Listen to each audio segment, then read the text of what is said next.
What's up, guys? How's it going? And in this manga chapter review, I'll be covering My Hero Academia chapter 350. So let's get started. So in this chapter, we continue the whole Dabi versus Shoto thing. And in this chapter, just like Dabi mentioned in the previous one, we get his backstory. He told Shoto that, okay, I'll tell you what happened, like about everything, right? Because up until now, we know most of his backstory, but we don't know what happened after he got burned, right after the forest fire incident.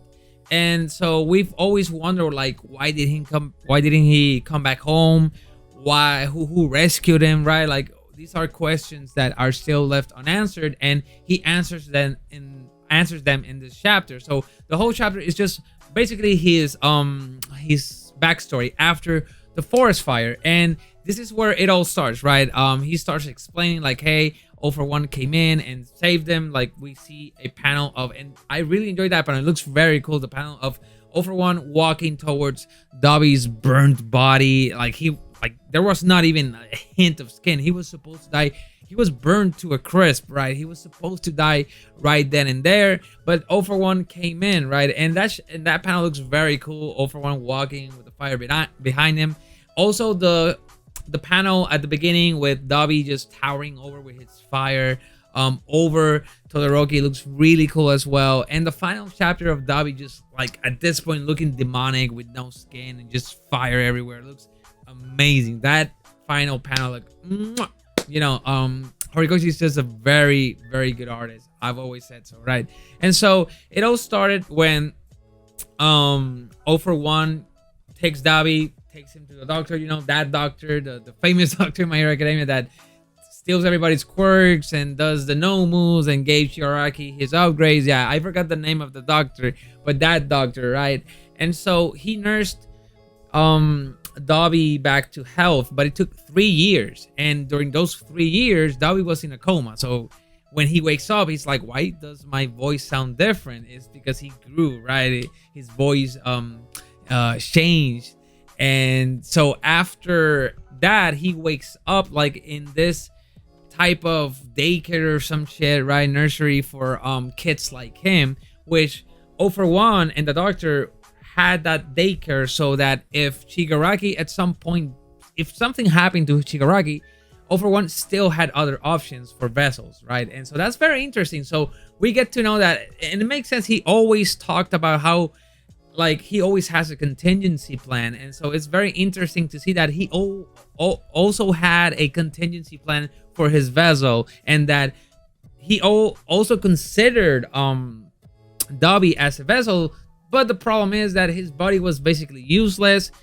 I'll get into that later. And also that his quirk isn't that good, at least for like what 0-for-1 is going for, that is durability, mortality, whatever, right?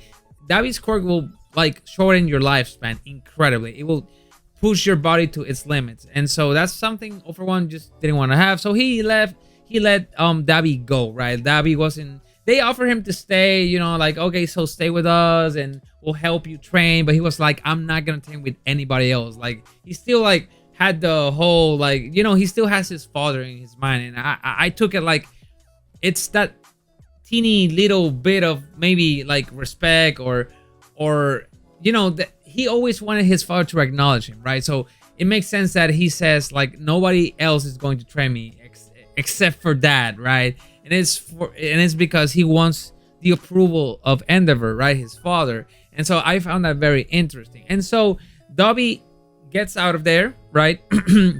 And then the doctor mentions, right, because the doctor is narrating this from the cell he is at in the current time, and he is saying that, funny enough, even though Dabi decided to leave, all years pass, and now he is with them once again, because we know that Dabi joined the League of Villains, so that means they're teaming up with the doctor once again. And so the doctor asks him, like, hey, how did you survive for so long, right? And this is very interesting.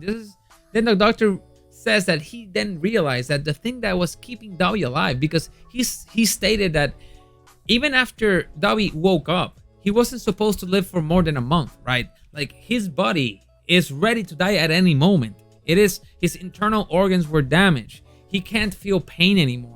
and every time he uses his quirk, it just burns his body even more, right? And so the doctor says that the only thing keeping him alive is his grudge, his burning grudge, his burning hatred for his father, basically.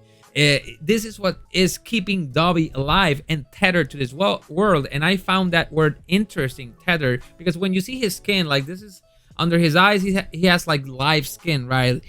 And then under those that skin, then he has like normal skin, right? And he has like a piercing or something holding it.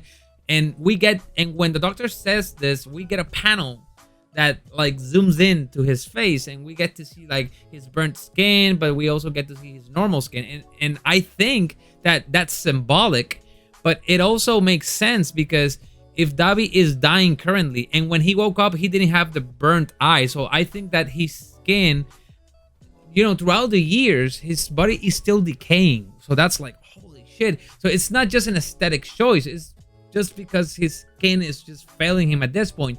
And at the end of the chapter, we see that he has no skin. So it goes to show that even the most stupid amount of fire can just really damage you, right? And, well, in Dobby's case, when it comes to Dobby's quirk, just using that quirk is very dangerous. So it makes sense why All For One didn't want to have that quirk. So after thinking about the whole, you know, face thing, that maybe that piercing is what keeping his skin from falling off, then I thought, well, he is obviously gonna die after this. Like when you see this whole exposition, and then you see the next panel when one of the heroes mentions to Todoroki like, hey, Chodo, I think, and then Chodo is like, he cuts him off and says, yeah, he came to this battle ready to die. And I think that what Horikoshi is going for, that, yeah, this is basically Dobby's final battle. Like he has lived only to curse and destroy everything his father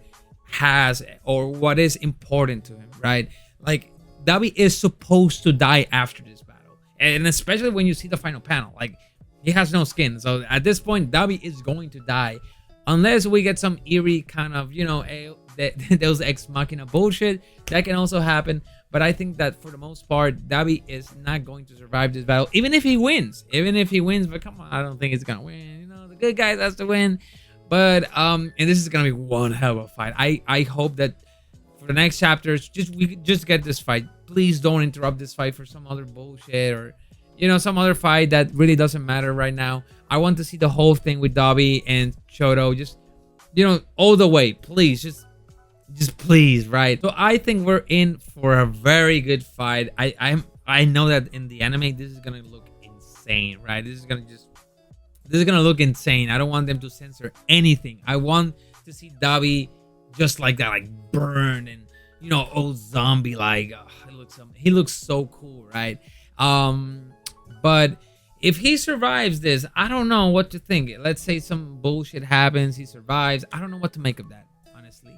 I think that he should go down, but like Endeavor should be there. Somebody has to be, like his mom, his family, or maybe he's just gonna die and he's just gonna tell Shoto to tell the family like, hey, I love them or some shit. Or maybe he goes out like a real villain and just said like, fuck you, and just dies, right?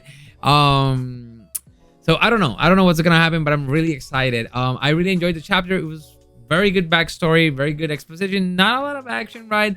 But a lot of suspense, a lot of good backstory in this chapter. What did you think about this chapter? Please leave a like, share, and subscribe for more videos. Like this video, share it, subscribe to my channel, subscribe to my gaming channel where I post a lot of other stuff, right? And yeah, I'll see you guys in the next one. Peace.